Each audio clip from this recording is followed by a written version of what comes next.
英語聞き流しリスニング、英語テキストと MP3 音声ダウンロードはホームページからご利用いただけます。88thpp.com 88thpp.com Chapter 8 Joe meets Apollyon. Girls, where are you going? Asked Amy, coming into their room one Saturday afternoon, and finding them getting ready to go out with an air of secrecy which excited her curiosity. Never mind. Little girls shouldn't ask questions, returned Joe sharply. Now if there is anything mortifying to our feelings when we are young, it is to be told that, and to be bidden to run away, dear, is still more trying to us. Amy bridled up at this insult, and determined to find out the secret, if she teased for an hour. Turning to Meg, who never refused her anything very long, she said coaxingly, "Do tell me. I should think you might let me go, too, for Beth is fussing over her piano, and I haven't got anything to do, and am so lonely." "I can't, dear, because you aren't invited," began Meg, but Joe broke in impatiently, "Now, Meg, be quiet or you will spoil it all. You can't go, Amy, so don't be a baby and whine about it. You are going somewhere with Laurie, I know you are. You were whispering and laughing together on the sofa last night, and you stopped when I came in. Aren't you going with him?" "Yes, we are. Now do be still, and stop bothering." Amy held her tongue, but used her eyes, and saw Meg slip a fan into her pocket. I know. You're going to the theater to see the Seven Castles," she cried, adding resolutely, "and I shall go, for Mother said I might see it, and I've got my rag money, and it was mean not to tell me in time." "Just listen to me a minute, and be a good child," said Meg soothingly. "Mother doesn't wish you to go this week, because your eyes are not well enough yet to bear the light of this fairy piece. Next week you can go with Beth and Hannah, and have a nice time. I don't like that half as well as going with you and Laurie. Please let me. I've been sick with this cold so long, and shut up, I'm dying for some fun. Do, Meg. I'll be ever so good," pleaded Amy, looking as pathetic as she could. "Suppose we take her? I don't believe Mother would mind, if we bundle her up well," began Meg. "If she goes I shan't, and if I don't, Laurie won't like it, and it will be very rude, after he invited only us, to go and drag in Amy. I should think she'd hate to poke herself where she isn't wanted," said Joe crossly, for she disliked the trouble of overseeing a fidgety child when she wanted to enjoy herself. Her tone and manner angered Amy, who began to put her boots on, saying, in her most aggravating way, "I shall go. Meg says I may, and if I pay for myself, Laurie hasn't anything to do with it. You can't sit with us, for our seats are reserved, and you mustn't sit alone, so Laurie will give you his place, and that will spoil our pleasure. Or he'll get another seat for you, and that isn't proper when you weren't asked. You shan't stir a step, so you may just stay where you are," scolded Joe, crosser than ever, having just pricked her finger in her hurry. Sitting on the floor with one boot on, Amy began to cry and Meg to reason with her, when Laurie called from below, and the two girls hurried down, leaving their sister wailing. For now and then she forgot her grown-up ways and acted like a spoiled child. Just as the party was setting out, Amy called over the banisters in a threatening tone, "You'll be sorry for this, Joe March, see if you ain't." "Fiddlesticks!" returned Joe, slamming the door. They had a charming time, for the Seven Castles of the Diamond Lake was as brilliant and wonderful as heart could wish. But in spite of the comical red imps, sparkling elves, and the gorgeous princes and princesses, Joe's pleasure had a drop of bitterness in it. The Fairy Queen's yellow curls reminded her of Amy, and between the acts she amused herself with wondering what her sister would do to make her sorry for it. She and Amy had had many lively skirmishes in the course of their lives, for both had quick tempers and were apt to be violent when fairly roused. Amy teased Joe, and Joe irritated Amy, and semi-occasional explosions occurred, of which both were much ashamed afterward. Although the oldest, Joe had the least self-control, and had hard times trying to curb the fiery spirit which was continually getting her into trouble. Her anger never lasted long, and having humbly confessed her fault, she sincerely repented and tried to do better. Her sisters used to say that they rather liked to get Joe into a fury because she was such an angel afterward. Poor Joe tried desperately to be good, but her bosom enemy was always ready to flame up and defeat her, and it took years of patient effort to subdue it. When they got home, they found Amy reading in the parlor. She assumed an injured air as they came in, never lifted her eyes from her book, or asked a single question. Perhaps curiosity might have conquered resentment, if Beth had not been there to inquire and receive a glowing description of the play. On going up to put away her best hat, Joe's first look was toward the bureau, for in their last quarrel Amy had soothed her feelings by turning Joe's top drawer upside down on the floor. Everything was in its place, however, and after a hasty glance into her various closets, bags, and boxes, Jo decided that Amy had forgiven and forgotten her wrongs. There Jo was mistaken, for next day she made a discovery which produced a tempest. Meg, Beth, and Amy were sitting together, late in the afternoon, when Jo burst into the room, looking excited and demanding breathlessly, "Has anyone taken my book?" Meg and Beth said, "No," at once, and looked surprised. Amy poked the fire and said nothing. Jo saw her color rise and was down upon her in a minute. "Amy, you've got it." "No, I haven't." "You know where it is, then?" "No, I don't." "That's a fib," cried Jo, taking her by the shoulders, and looking fierce enough to frighten a much braver child than Amy. "It isn't. I haven't got it, don't know where it is now, and don't care. You know something about it, and you'd better tell at once, or I'll make you." And Jo gave her a slight shake. "Scold as much as you like, you'll never see your silly old book again," cried Amy, getting excited in her turn. "Why not?" "I burned it up." "What?" "My little book I was so fond of, and worked over, and meant to finish before Father got home." "Have you really burned it?" said Jo, turning very pale, while her eyes kindled and her hands clutched Amy nervously. "Yes, I did. I told you I'd make you pay for being so cross yesterday, and I have, so." Amy got no farther, for Jo's hot temper mastered her, and she shook Amy till her teeth chattered in her head, crying in a passion of grief and anger. "You wicked, wicked girl. I never can write it again, and I'll never forgive you as long as I live." Meg flew to rescue Amy, and Beth to pacify Jo, but Jo was quite beside herself, and with a parting box on her sister's ear, she rushed out of the room up to the old sofa in the garret, and finished her fight alone. The storm cleared up below, for Mrs. March came home, and, having heard the story, soon brought Amy to a sense of the wrong she had done her sister. Jo's book was the pride of her heart, and was regarded by her family as a literary sprout of great promise. It was only half a dozen little fairy tales, but Jo had worked over them patiently, putting her whole heart into her work, hoping to make something good enough to print. She had just copied them with great care, and had destroyed the old manuscript, so that Amy's bonfire had consumed the loving work of several years. It seemed a small loss to others, but to Jo it was a dreadful calamity, and she felt that it never could be made up to her. Beth mourned as for a departed kitten, and Meg refused to defend her pet. Mrs. March looked grave and grieved, and Amy felt that no one would love her till she had asked pardon for the act which she now regretted more than any of them. When the tea bell rang, Jo appeared, looking so grim and unapproachable that it took all Amy's courage to say meekly, "Please forgive me, Jo. I'm very, very sorry." "I never shall forgive you," was Jo's stern answer, and from that moment she ignored Amy entirely. No one spoke of the great trouble, not even Mrs. March, for all had learned by experience that when Jo was in that mood words were wasted, and the wisest course was to wait till some little accident, or her own generous nature, softened Jo's resentment and healed the breach. It was not a happy evening, for though they sewed as usual, while their mother read aloud from Bremer, Scott, or Edgeworth, something was wanting, and the sweet home peace was disturbed.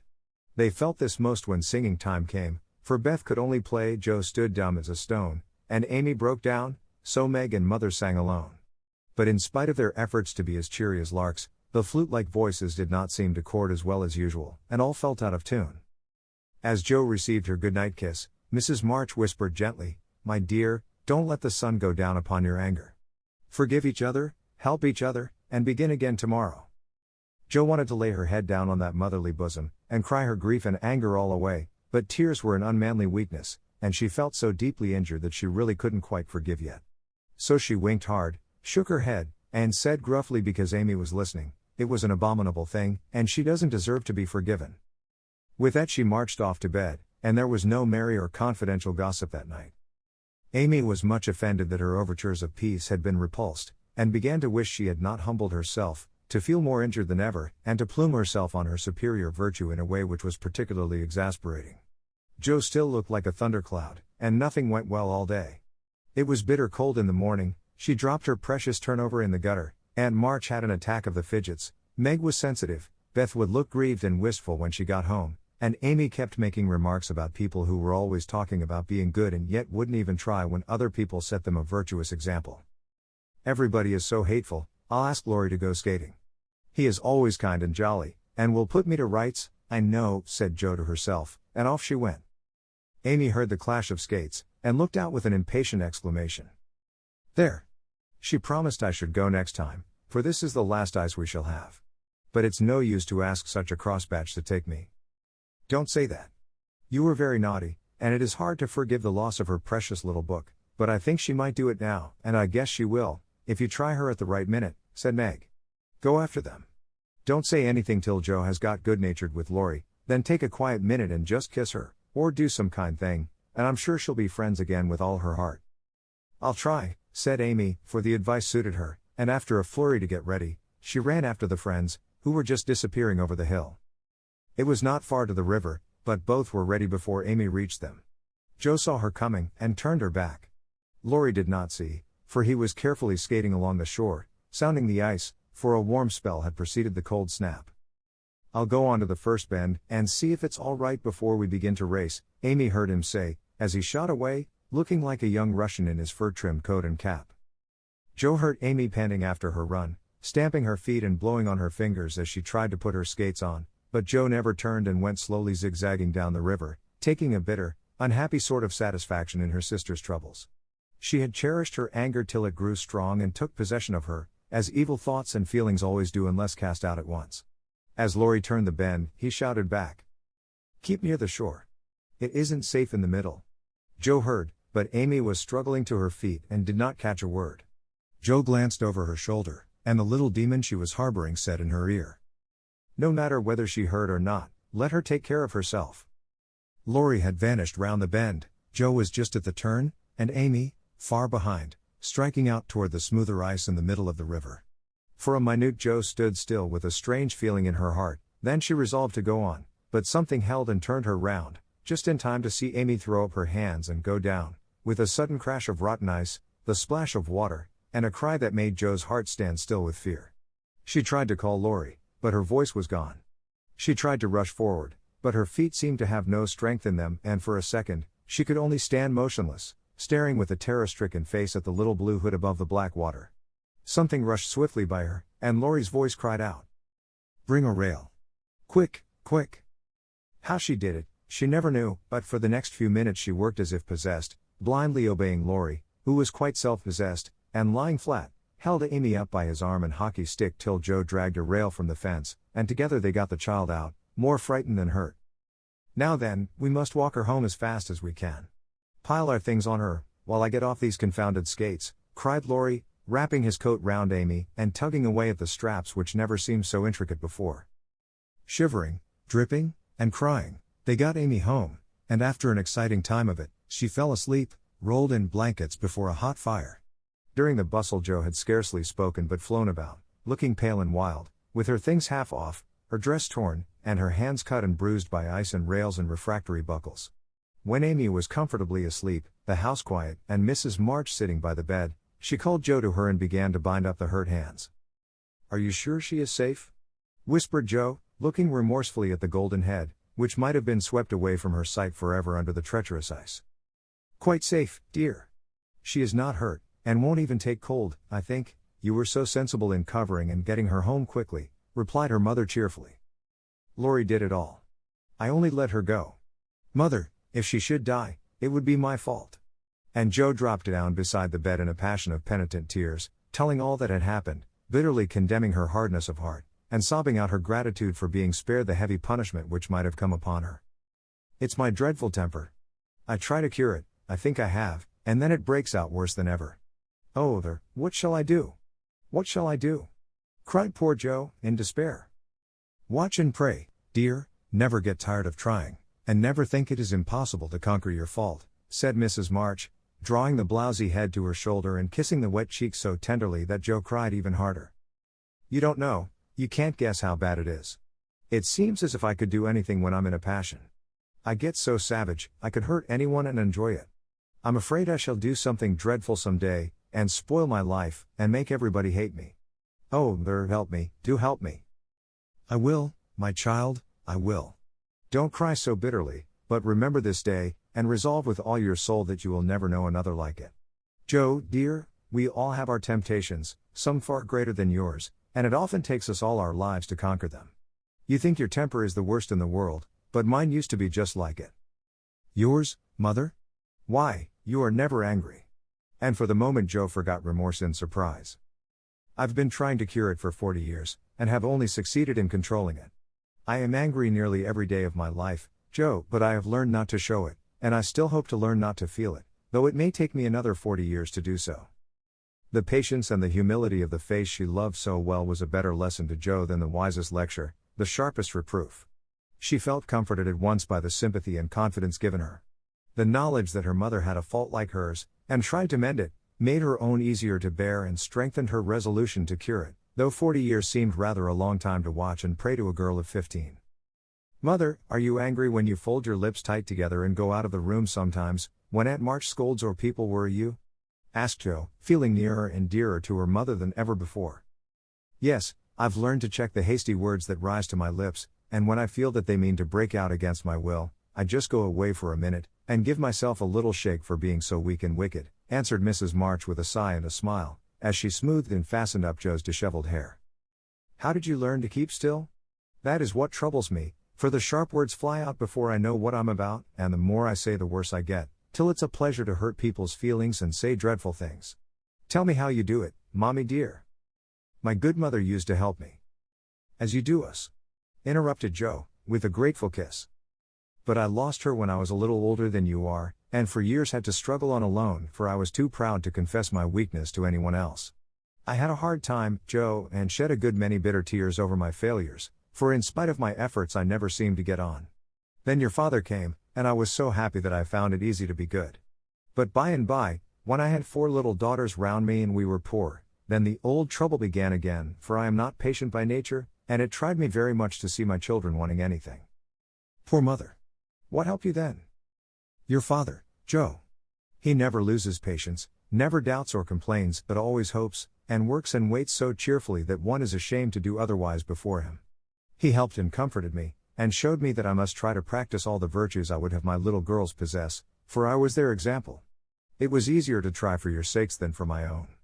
A startled or surprised look from one of you when I spoke sharply rebuked me more than any words could have done, and the love, respect, and confidence of my children was the sweetest reward I could receive for my efforts to be the woman I would have them copy. Oh, Mother, if I'm ever half as good as you, I shall be satisfied, cried Joe, much touched. I hope you will be a great deal better, dear, but you must keep watch over your bosom enemy, as Father calls it, or it may sadden, if not spoil your life. You have had a warning. Remember it, and try with heart and soul to master this quick temper, before it brings you greater sorrow and regret than you have known today. I will try, Mother, I truly will. But you must help me, remind me, and keep me from flying out. I used to see Father sometimes put his finger on his lips, and look at you with a very kind but sober face, and you always folded your lips tight and went away. Was he reminding you then? Asked Joe softly. Yes. I asked him to help me so, and he never forgot it, but saved me from many a sharp word by that little gesture and kind look. Joe saw that her mother's eyes filled and her lips trembled as she spoke, and fearing that she had said too much, she whispered anxiously, Was it wrong to watch you and to speak of it? I didn't mean to be rude, but it's so comfortable to say all I think to you, and feel so safe and happy here. My Joe, you may say anything to your mother, for it is my greatest happiness and pride to feel that my girls confide in me and know how much I love them. I thought I'd grieved you. No, dear, but speaking of Father reminded me how much I miss him, how much I owe him, and how faithfully I should watch and work to keep his little daughters safe and good for him. Yet you told him to go, Mother, and didn't cry when he went, and never complain now, or seem as if he needed any help, said Joe, wondering. I gave my best to the country I love, and kept my tears till he was gone. Why should I complain, when we both have merely done our duty and will surely be the happier for it in the end? If I don't seem to need help, it is because I have a better friend, even than Father, to comfort and sustain me. My child, the troubles and temptations of your life are beginning and may be many, but you can overcome and outlive them all if you learn to feel the strength and tenderness of your Heavenly Father as you do that of your earthly one. The more you love and trust Him, the nearer you will feel to Him, and the less you will depend on human power and wisdom. His love and care never tire or change, can never be taken from you, but may become the source of lifelong peace, happiness, and strength. Believe this heartily, and go to God with all your little cares, and hopes, and sins, and sorrows, as freely and confidingly as you come to your mother. Joe's only answer was to hold her mother close, and in the silence which followed the sincerest prayer she had ever prayed left her heart without words.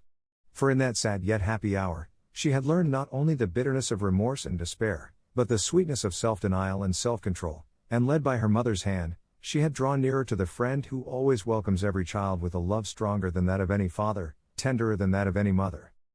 Amy stirred and sighed in her sleep, and as if eager to begin at once to mend her fault, Jo looked up with an expression on her face which it had never worn before. I let the sun go down on my anger. I wouldn't forgive her, and today, if it hadn't been for Laurie, it might have been too late. How could I be so wicked? Said Jo, half aloud, as she leaned over her sister, softly stroking the wet hair scattered on the pillow. As if she heard, Amy opened her eyes, and held out her arms, with a smile that went straight to Jo's heart. Neither said a word, but they hugged one another close, in spite of the blankets, and everything was forgiven and forgotten in one hearty kiss. 英語聞き流しリスニング、英語テキストと MP3 ダウンロード、その他の物語は、ホームページからお聞きいただけます。88thpp.com 88thpp.com